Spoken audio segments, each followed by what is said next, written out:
ஓம் சக்தி பராசக்தி. என் அன்பு தங்கமே, நீ உன் துணையை பிரிந்திருந்த காலம் முடிவுக்கு வந்து விட்டது தங்கமே. அவரே உன்னை அவர் வீட்டுக்கு அழைத்து செல்ல போகின்றார். ஆனால் அதை அவராகவே எடுத்த முடிவு அல்ல.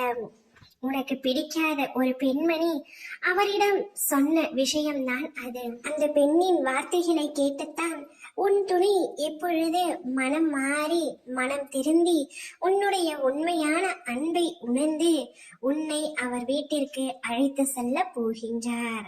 அந்த பெண்மணி யாரம்மா என்றுதானே கேட்கின்றாய் தங்கமே? அவர் வேறு யாரும் அல்ல, உனக்கு நன்றாகவே பழக்கப்பட்டவர்தான். அவரது குடும்பத்தில் இருக்கும் ஒரு பெண்மணிதான். அவருக்கு அறிவுரையை கூறி அவரை மனம் மாற செய்து உன்னை அவருடன் சேர்த்து வைக்க வேண்டும் என்று நீண்ட நாட்களாக போராடி கொண்டிருக்கின்றார். ஆனால் அந்த பெண்மணியை பற்றி நீதான் தவறாக நினைத்து கொண்டிருக்கின்றாய். அவர் என்னுடைய வாழ்க்கையை கெடுத்து கொண்டிருக்கின்றார் என்று நினைக்கின்றாய்.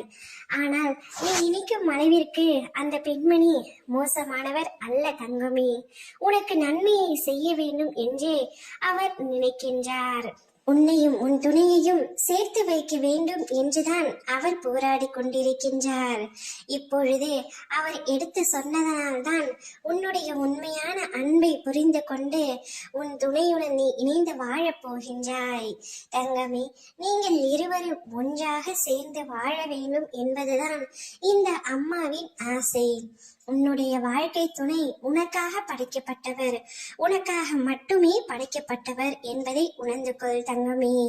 ஓம் சக்தி பராசக்தி.